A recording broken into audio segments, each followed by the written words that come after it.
If you're looking for a no-fail Sada Roti recipe, then you're in the right place.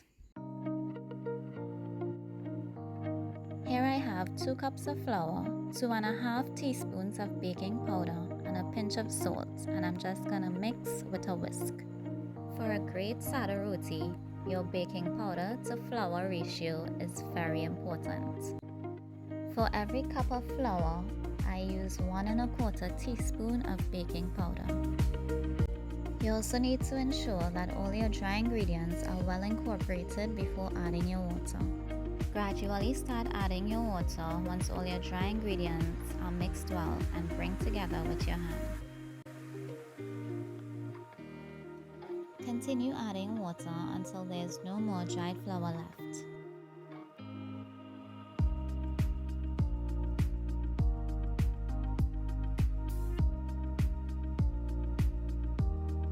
As usual, I'm just squeezing the dough to bring together.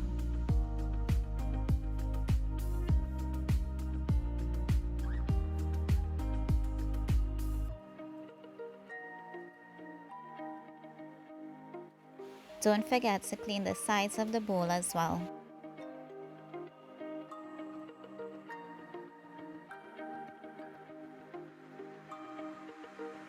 When the dough comes together, it's now time to knead. Knuckle presses helps smoothen the dough. The key to a great Sada Roti is your kneading technique, so pay attention.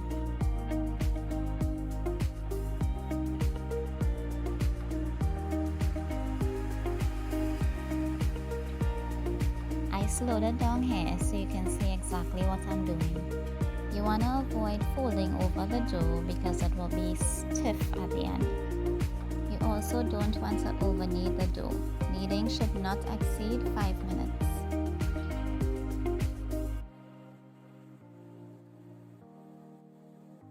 If you find it's a little too sticky to work with, you can add a little dry flour. Not too much because we want a sticky dough at the end.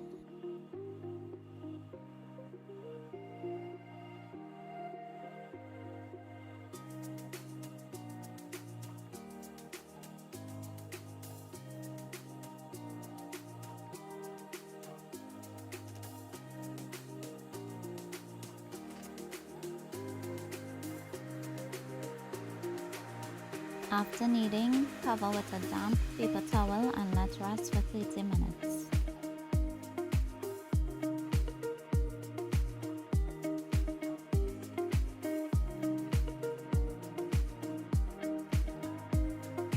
After resting, you want to divide your dough.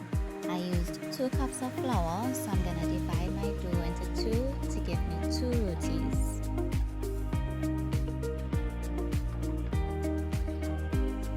Tuck the ends in to create 2 loaves.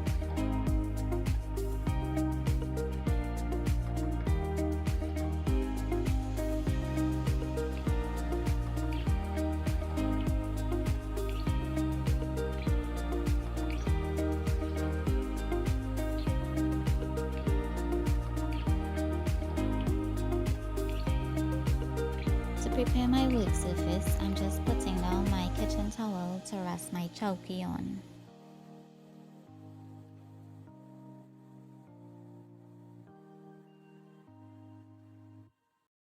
Sprinkle a little dry flour on your work surface and start rolling out your loaves.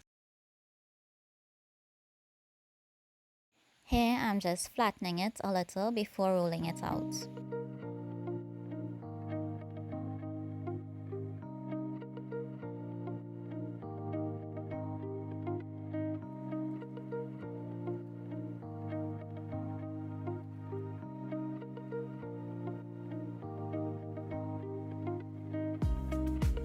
Because the dough is on the sticky side, I flip it often to avoid adding too much additional dry flour.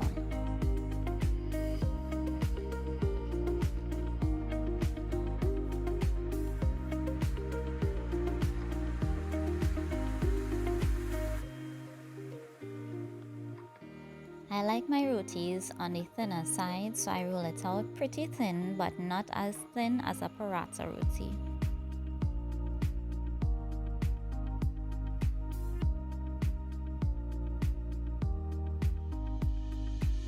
After you've gotten your desired thickness, it's now time to cook the roti. Your pan should already be heated and on a medium-high temperature. Traditionally, a tawa is used to cook the roti, but I use my non-stick frying pan because it yields the best results for me.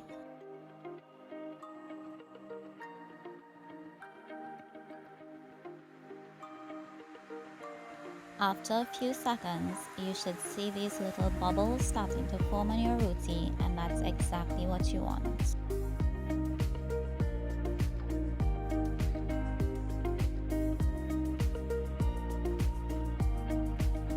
Flip roti after 30 seconds.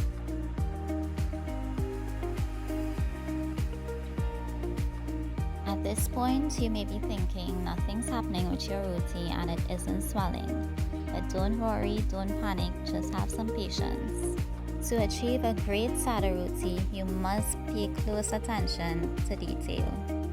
I realized that most of the heat is coming from the middle of my pan, so I'm moving around my roti so that it cooks evenly. You also need to continuously play around with your temperature. Ideally, you want it at medium-high heat, but if you smell it starting to burn, lower your temperature. The swelling has begun, and boy is he contagious.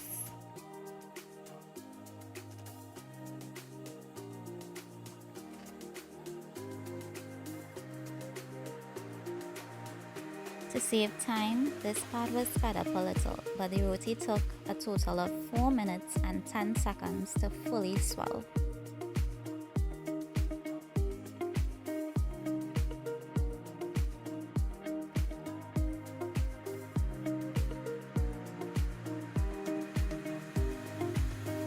Here, I'm just moving the side of the roti that isn't swollen yet to the middle of the pan where most of the heat is emanating from.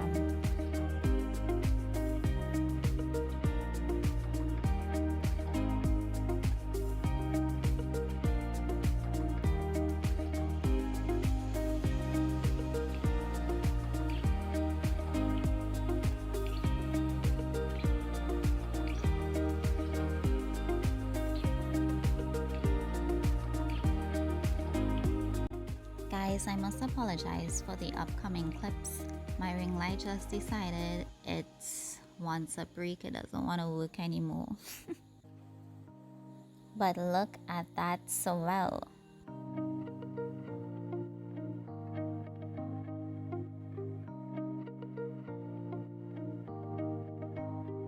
At this point, I was in panic mode, like, what is happening here? Nevertheless, this show must go on, and we still accomplished greatness today. Let's cut into roti number 1 and see what we got.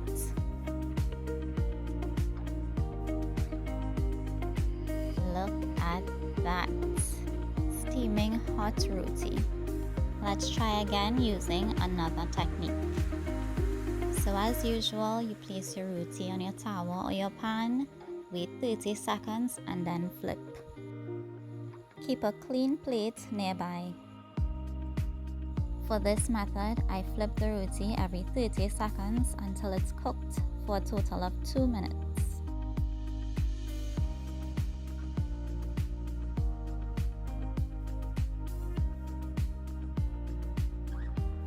And here we go again. Guys, at this point, I actually had to call my husband so he could use the flashlight on his phone, because my ring light completely gave up on me. No worries though, it's all good.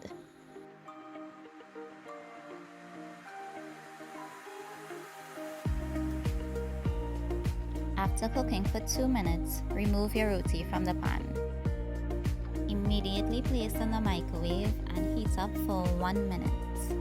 This is my preferred method because it's so hassle-free and it's more aesthetically pleasing in my opinion. I don't really like to see all those dark spots on my roti, but I know some people prefer it that way.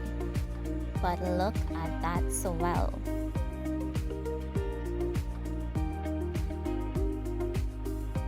The roti will deflate as soon as you open the microwave, but no worries, it already did its job. The beauty of Sada Roti is the air pockets they create from swelling. Let's see if we accomplish that here.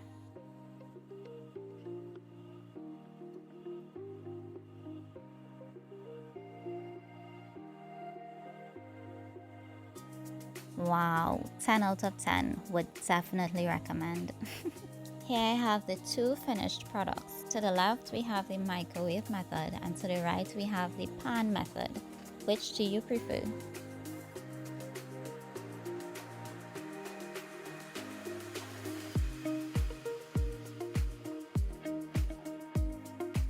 There you have it guys, a no-fail Sada Roti recipe. I hope you enjoyed this recipe today. Let me know if you try it. And if you like what you see and want to see more, hit that like and subscribe button. Until next time.